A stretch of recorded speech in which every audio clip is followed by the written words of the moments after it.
Hey, I'm Kai, and in this video I'm going to be checking out the Schecter Johnston Traditional. I'm not someone who really uses single coil pickups at all. In fact, of all of the guitars I own, this is currently the only one with even one single coil pickup loaded into it. It's only been recently in demos where I've been checking out fuzz pedals and different amps and stuff like that I've really wanted a single coil pickup loaded guitar so that I can see how that reacts. I guess that means that it's true that everyone needs a Stratocaster to some degree. Unfortunately, I'm not someone who really likes the vintage traditional specs of a Fender Stratocaster, so I had to look elsewhere for some modern appointments that I've come to love. That's where this Schecter really started speaking to me. Also, the irony of wearing a Fender t-shirt while I talk about this is not lost on me, and it also was not planned. So I think the best way to talk about this guitar is to frame the specs in comparison to a sort of standard Stratocaster. Rather than the classic 6-screw tremolo system, we've got a 2-point trem, which I've personally found to be a lot smoother, a lot more buttery feeling. Instead of the rounder 9.5-inch fingerboard radius that you get on a Fender, this has a much flatter 14-inch radius. While traditional Stratocasters either have the truss rod access at the headstock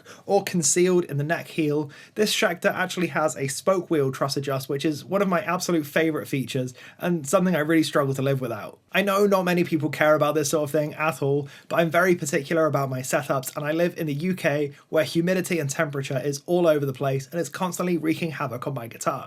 Being able to quickly adjust the truss rod is absolutely clutch. Speaking of stability too, we have a roasted maple neck and an ebony fretboard, something that Balaguer use on pretty much all of their production run guitars because of its stability. Richlight would have been an even better pick for the fretboard material, though I'm not going to complain about it too much. Ebony's 90% there. The body is made of alder, and you'd probably expect a modern take on a Strat to be pretty lightweight, but this one comes in at about 8 pounds and 6 ounces, so it's pretty hefty. I actually personally really like this, but I know it's not for everyone. This Schecter Johnston also has locking tuners, which I know is a make or break spec for a lot of people. I personally am not too fussed about it, though I'm always happier to see locking tuners than the alternatives. Also, for the modernizations, they have removed one of the tone knobs and instead shifted the volume knob back. This means that you're not going to accidentally hit it while you're playing.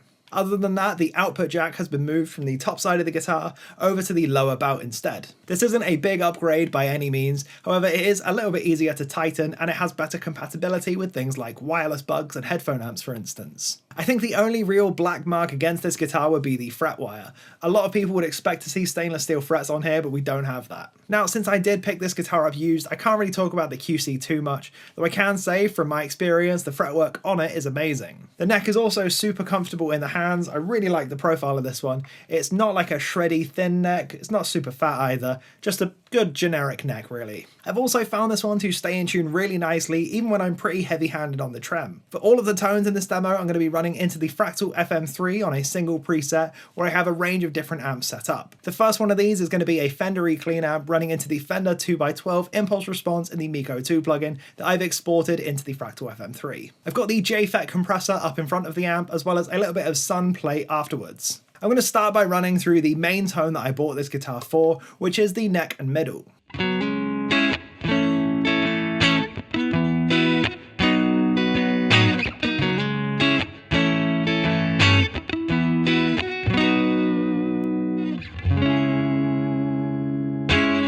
Let's now do a quick run through of each of the different pickup positions, starting on the neck and then we'll end on the bridge.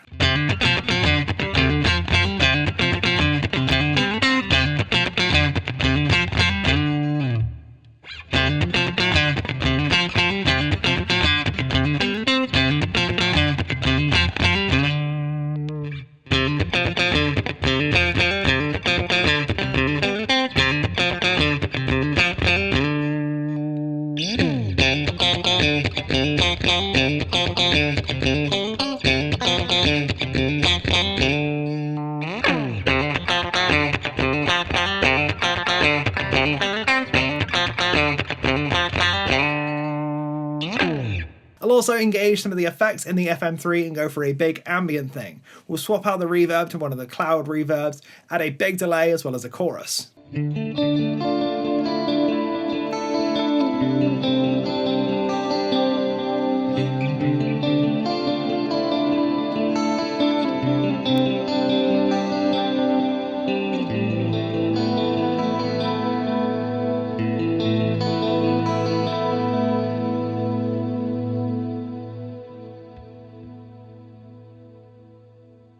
Now, a pretty important tone for me to check out especially is going to be the Chime AC30 sort of thing. I really like this for indie rock sort of stuff.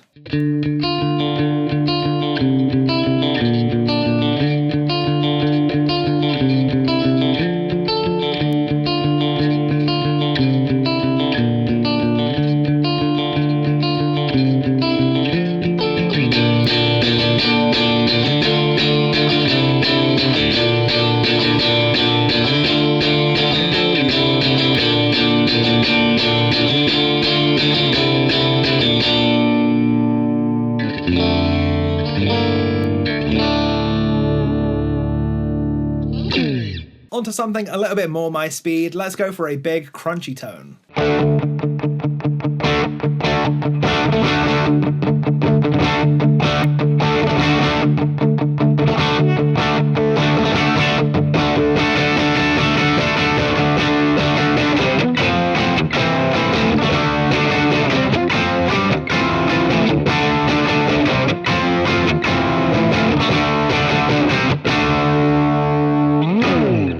I forgot to mention beforehand, but this is the Plexi 100 watt model in the Fractal FM3. I've also got it set up with a tube screamer before and a delay afterwards, so let's hear what that's like. I'll kick on the tube screamer partway through this clip.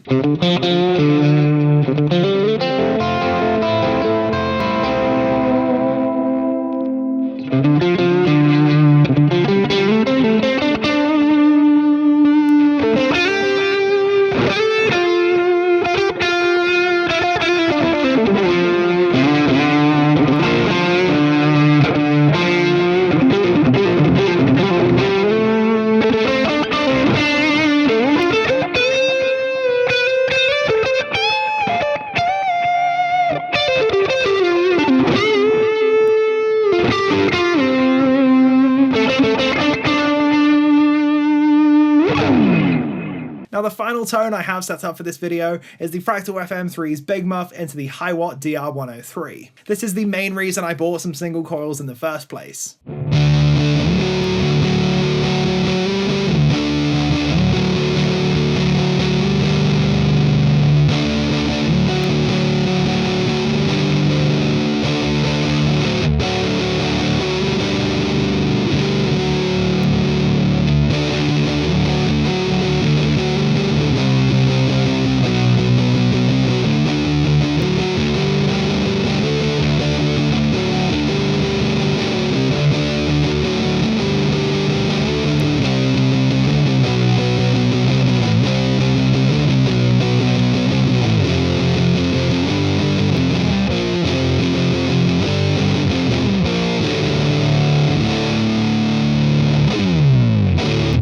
Now let's get on to a conclusion of sorts for this guitar and see what I think of it.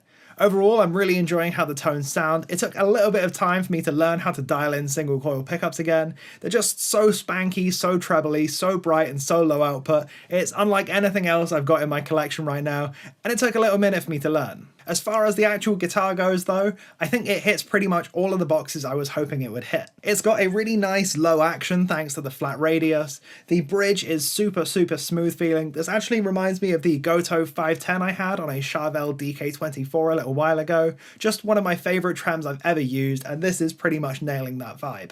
I also just generally love the look of this one. It's Stratocaster enough that it still looks super classic, but it's also got all of those modern touches tucked away. The only thing I found myself not really loving about this guitar is that you can't really lock the trem arm in place. This is it tightened all the way down and it's still got a lot of play to it. Overall though, I'd say I really recommend this guitar. It's just super comfortable, really easy to play, and it's pretty much exactly what you want it to be. I haven't had a ton of experience with Stratocasters in the past, but I have had a Mexican Fender Strat as well as an American Fender Strat, and this hangs with both just fine. So thank you ever so much for checking out the video. That is everything that I have for this one. If you enjoyed this demo, please do feel free to drop me a subscribe and a comment. It goes a long way towards helping me out. Also, while you're down there, if you could check out the affiliate links I have in the description, that'd be great too. Those Tom-Man links give me a little bit of kickback without costing you a penny to use, and all of the money I get from affiliate sales and stuff like that go right back into the channel. Until next time though, I've been Kai.